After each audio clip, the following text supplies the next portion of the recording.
Welcome to, oh my gosh, what is our intro again? Welcome to Thoughts of the Round. There we go. Okay, sorry everybody. It Let's. has not been that long. It has not been that long. You act like it. I take note of this. I Yeah. really do. When a podcast goes on break, they go on a hiatus for like 6 months.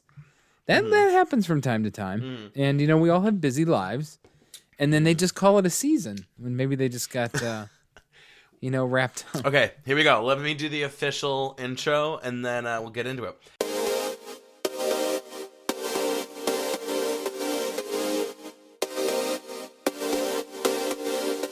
Welcome to Thoughts of the Round Table with me, Matt Rebar.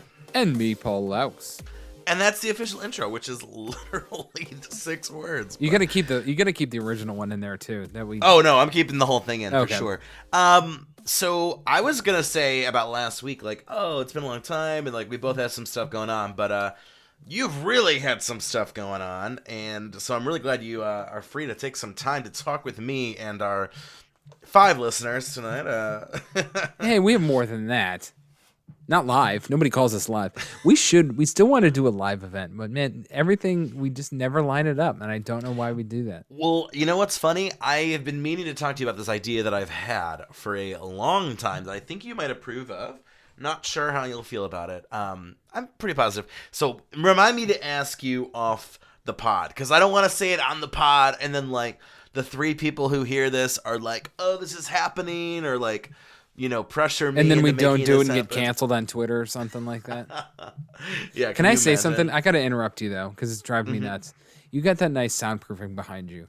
Yeah. And thank you. it doesn't cover your whole wall, and it's off-centered, and it drives me insane. Okay, so fun fact. So for those who are watching, we actually post these all on Servolt Studios YouTube page. You can always check it out.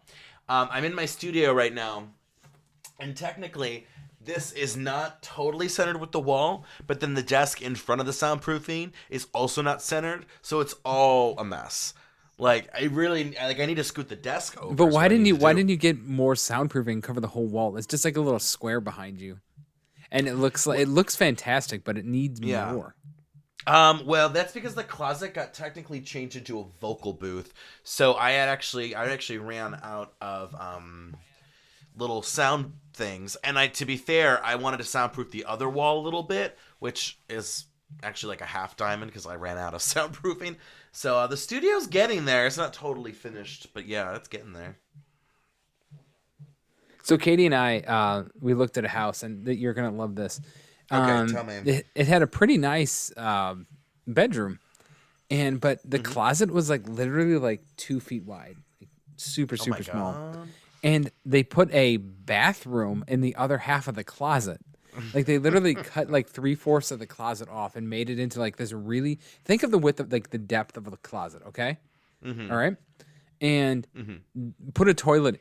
Your knees are touching, and for a dude when he's pooping, your knees can't be touching like that. I don't know whose idea it was, but they're like, yeah, just take the bathroom out. I'm like, do you know how hard? Sometimes these realtors crack me up. They're like, just take the bathroom out. Like I'm not, Chip and Joanna from HGTV. They smashed it out in 3 days. It's gone. It's not my reality, but I don't know. I just wanted to go off on a tangent there for a second. No, I always think it's interesting when, like, and you see this on shows where they're gonna sacrifice closet space for the bathroom, or sacrifice a bathroom for closet space, and I'm like I don't know. I just feel like you can't do better than that. Like, can't you, like, I don't know. Like, I wouldn't turn a bathroom into a closet. Like, there's no other closets or like a dresser, right? I don't know. You know what I found out about those HGTV shows, specifically the Chip and Joanna one, but also mostly that one, and House Hunters too, I believe. But well, House Hunters, the people actually already have the home picked, and they have an offer, and that's been accepted. That's how you get on that. So the other 2 homes that they show are sometimes literally like their friends' homes that they just add in. Like the homes aren't even for sale. They just kind of like it's like, hey, I need a house to film. Can I borrow your house? So that the magic's kind of gone. They're not picking between the house. They've already picked the house. But specifically with the Chip and Joanna show, I forgot what that's called. When they build their house Raising and everything, Cane's, and you know how it has all. Raising Canes. Yeah. You know how it has all the furniture, like all the decor and everything, like the home is furnished? Mm-hmm. You don't get any of that. None of that. Oh no, you never No, do. you don't get any. You can buy it from them, but the minute they're done filming, it's in the truck and gone. Yeah. And some of those Think things, about. are like those tables are like $14,000 for some unknown reason. Because it's made from like mystery hickory or whatever like that. I don't know. Mystery Hickory sounds like a detective, not like young adult detective novel or something. Mystery hickory, man. Oh, that does. I made a brilliant podcast idea right there. Mystery hickory. I'm writing this down because I think worst comes to worst, this is the name of the episode. Mystery Hickory. Is it If you mystery like mystery, or is it mystery like I'm thinking Mr. E? Like I don't know. Mr. E Hickory? No, it's Mr. E Hickory. Mr. E. Period E. There we go. Hickory. Okay, just wanted to confirm the Mr. spelling. E Hickory. That's so good. I gotta. So I've been. This is totally off tangent, but I just gotta bring it. I've been watching a lot of Very on brand for us. those. I've been watching for some reason a lot of like documentaries about how to live in prison. Don't get me why. Don't get me why. You trying to say something? Like, are you currently living in prison? I actually asked my wife. One time. I was like, if I were to go to jail, what would you think it would be for?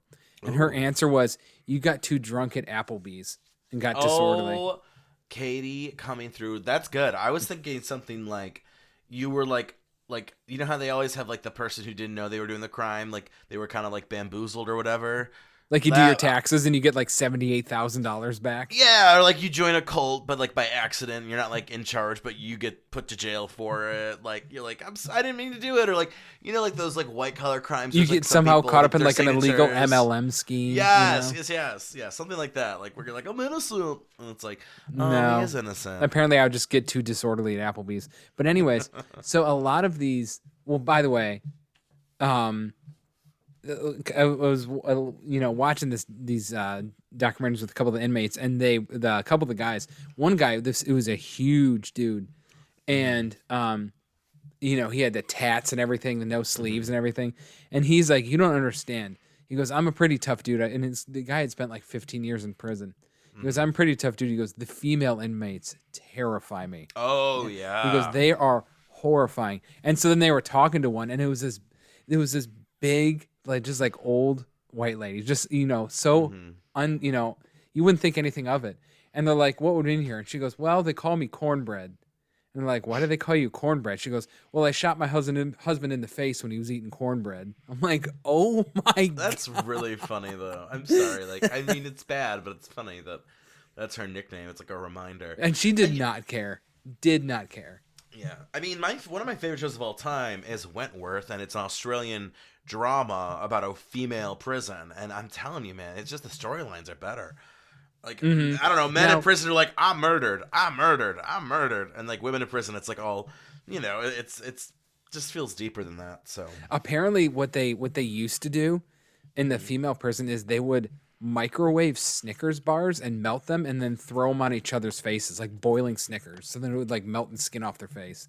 Wow. Isn't that crazy? But anyways, the ending of this is a lot of them had aliases, like fake names. Mm-hmm. What would your fake name be? Like, do you have like a just a name in your head like that you would use? Ooh, well, I have a stripper name. What is? I mean, that doesn't really count. But what is my it? stripper name's Tasty Delight. Tasty. But yeah, Tasty Delight, and that comes from a movie. Have you ever actually. done it? Been a stripper? No, I have not. I don't have you thought about it? Like seriously considered it? I feel like everyone in America is constantly thinking, is my job worth it, or should I go into stripping? I've never thought that in my life.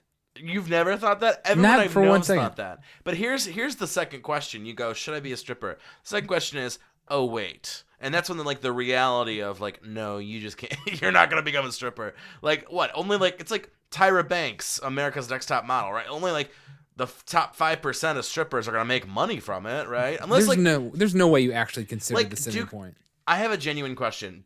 Are there strippers out there who actually don't make money but like enjoy the art form? I thought you could make quite a bit of money doing it. Oh no, you make bank. Like you can make like 6 figures for sure. But like my point is like I don't know. Like, are there people out there dancing Monday, Tuesday, Wednesday shifts because they love stripping, even though they don't make money from Oh, it? you mean they do it more for the art form than the money? Yeah. Like, are there strippers out there who like don't make money and do it? Like, because they're like, this is where I need to be. I'm I sure. I'm sure there is. It's like starving artistry, but like, But what would be but your fake sexy. name if you did have Okay, to go fake on the name. run? What would it be? Um. Well, I had a pen name for a while called Eapen, which was kind of like, it was interesting because it was like I liked I and A the way those sound together, but then Eapen's like kind of like I am pen a little Mm-hmm. bit, so it's like, but then it kind of sounds like that architecturist. What's the EI pen or anywho? Ooh, what would my alias be? Well, I have all my alter egos. I feel like the one alter ego I use the most would be Honeysuckle Ginseng.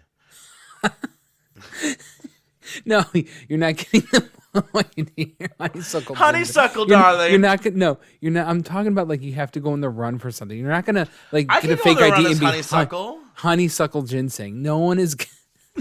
Mr. Ginseng. Mr. If I Ginseng. was a police officer and I pulled someone over and their ID said honeysuckle ginseng, I would immediately arrest you on the Okay, spot just for if that. we were in Portland and someone pulled over Honeysuckle Ginseng, it'd be another Tuesday in Portland. No, I Or would like have. Chicago or New York or LA. Like, Cleveland, it might be a little it would suspicious. it would click in my head instantly if I saw honeysuckle ginseng. Like this guy's doing something illegal. There's something not right. I'm just thinking of like, Mr. Ginseng, please report to the front lounge, Mr. Ginseng.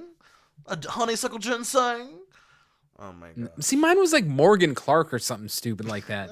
See, that's like the dichotomy of us. That like, I mean, can you imagine if we had to go like we did something, had to go on the run, and I'm Morgan and you're Honeysuckle, like. it sounds like a Fox drama that's going to be canceled after one season. Coming this fall, Honeysuckle and Morgan. Let's keep going down this path. Okay. If let's you, take it. I don't know why I'm having fun with this one.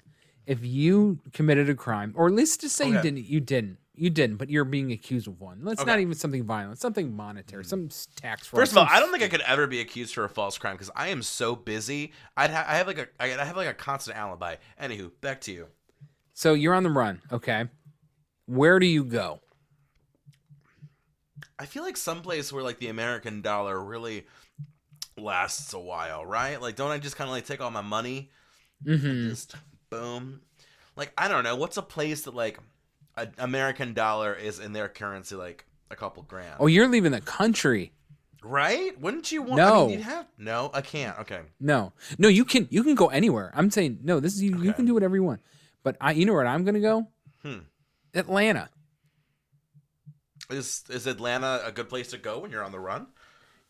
I watched. You don't understand the depths of these shows I watched, and one of them was I almost got away with it. All right, I've thought about this kind of stuff. Wait, what could I almost got away with it be about, Paul? The one thing a lot of people have said, okay, Okay. they said if you're running from, the police, if you're running from law enforcement, for whatever you're a fugitive for whatever reason, you never go to desolate, low populated areas. You go to the opposite. You go to the high populated areas. Oh yeah, that's for sure. Because the thing is, you'll stick out like a sore thumb in the low populate. But if you go to a huge city like Atlanta, you're just lost. You're lost in the shuffle, and Yeah. no one will ever find you. Yeah, but like, wouldn't you want to go to a bigger city than Atlanta, like an LA, New York, Chicago situation? I don't want to go to LA, and I don't want to go to New York, so I'd go to Okay, Atlanta. so Atlanta. Okay, just want to confirm. No, that's a good point. I mean, I was thinking get out of the country, but yeah, I mean, If I had it to was gonna leave the be- country, if I was running I would probably go to Australia. Okay. Mostly because I knew I'd probably be caught eventually, and at least I'd get to see a cool place. You know, it's interesting that you said this whole thing about moving to cities because like that Netflix show, he moves from New York to LA to San Fran, so it's like, yeah, big cities. It's easier to get lost in them. That's for sure. I was I reading. keep saying that's for sure. I always say it. I gotta stop saying it. I was reading this thing about this guy who he was a fugitive. It was back in I think the 80s, maybe late 70s, and he was a fugitive, and he ran all the way to like northern Alaska, like middle of nowhere, and lived in the woods. And he was gone for like 20 some years, and out of nowhere one day, when he was like literally like his mid 80s or something like that, He showed up at the FBI office in like LA or something and turned himself in. And he goes, "You guys are never going to find me. I was just getting bored up there." He goes, "I'm about to die soon anyway." He goes, "I just thought I'd let you have this." And he like turned himself in. He goes, "I won. You guys were never going to find me." Interesting. I mean, why not, right? No. Thinking about that, didn't Ted Bundy escape jail like 3 times? Yeah. It must have been really easy back then. Like, they were, like, you could probably, like, I don't know, like, how do you escape from jail? You probably just, like, manage to get out of your cell, and then maybe do you change clothes? Do you just kind of, like, roll on out of there? It probably depends. Like, it's probably obviously difficult to get out of, like, a maximum security, but I wonder if you can kind of squeak out of a minimum pretty easy. What about, like, a moderate? Is there, like, a moderate prison? There's a medium. A medium? Yeah. Medium security? There's low / camps, and then there's medium, high, and then like old, like the supermax. The like Guantanamo situation. Yeah. Like I think we only have one, and it's that ADX in Colorado. ADX. Why do I not know about this prison? And that's where like the Boston bomber is. A couple 9/11 people are there. ADX. Yeah, it's like Lawrence? a supermax. Okay. That cartel leader is there. Here we go. It was open in '94. It's classified as a supermax. Told you. Oh, wait. So let's see how many. Do you want to see how many supermaxes there are in the United States? Yeah, I'm curious. Like, that's the only one I know. There's only one remaining. ADX Florence. Am I good or what? Wow. I guess Alcatraz was considered one, and then they've downgraded, I guess, a lot of them. The Ohio State Penitentiary, I guess, used to be a supermax, but now it's not, I guess. Interesting. Really? Yeah, interesting. So, yeah, why have I not heard of this? Because why would you? I don't know why I've heard of it. I don't know. There's 343 inmates confined 23 hours per day. With facilities made to deter self-harm. They're under 24-hour supervision, carried out intensively. Oh, wow. This is fascinating to me. You there? Wow. Oh, there you go. Okay, sorry. I could literally watch this all fucking day, so I probably should, like... It's just, this kind of stuff is really interesting to me. Yeah, no, I for some reason I just got hooked on that lately. Also that and like camping equipment reviews. Man, if you could only see my history of my recent videos, you would be astonished about just the weird stuff I watch, honestly. Yeah. You're really zoned in on this. I can see you're Colorado simply because, like... Okay, do you think it's located in Colorado simply because, like, if it's on the coast, like, the escape might be easier, so if they have in the middle of, like, Colorado, in the middle kind of nowhere, it's, like, harder to escape? Do you think that's kind of the deal? I mean, I'm sure location's part of it, but I mean, how do you get out of the Rockies? Colorado? Well, you're probably in the middle of the mountains. The hell are you gonna go when you get to skid out? Climb a mountain? Exactly. That's what I'm thinking. I like the way you said that. It was almost kind of like one of those like Netflix comedies where it's like, how the hell are you gonna get out of the Rockies, girl? And it's like, 2 friends lost in the Rockies. Like, and all of a sudden there's a montage of them getting just out of the Rockies. Oh my god, it's like a relationship. Do you think you would live in prison do you think you would survive in prison for a while? Okay, I have 2 theories on prison and me. Either I would be like unable to do it, whether take that as you wish, or I become like a high-ranking official in the gang. I could see the latter. I'm not gonna lie, because I have like ideas and like communication skills, so I feel like I'd be like the person. They'd be like, "How do we go about selling this crack?" And and I'd be like, I have a marketing plan. I got a marketing plan. But you know what I think about that? Is I see something in your brain. You're right back there. I got a marketing No, I'm not. Plan. Who markets crack? Like, how? I mean, idiot. Just imagine like I don't know if I want to do this crack, and then you come across some marketing material where it's like, feel good, feel jazzy, you would feel hand energetic. out. You'd be the kind of guy who'd hand out flyers for it or something. Oh my god! They would literally raid my bunk, and I wouldn't have it on me, but they'd be like, "Dude, you have to start marketing this stuff." Like, I'd be like, but that's how you survive in prison. Well, you got to market crack or sell it or whatever, right? Here's the thing. I think deep down in your head, there's a switch, okay, where you could be horribly ruthless to people if you wanted to Ooh. be. I feel like you could do that. I don't think let's be honest. Personally, I know what happened to me. I would get killed the first weekend I was there. Guaranteed. I'd do something stupid, Yeah. whatever. I wouldn't last long. I feel like you could be that ruthless guy that everybody was afraid of and just like get dudes to, attack someone. I just think I kind of have crazy. I'm a little crazy, right? I'm a little crazy, so it could work. I could work. I gotta be honest. For being away for 2 months, this is really funny return. We've made a comeback. How did we go to? I mean, basically the episode was about can you live in prison?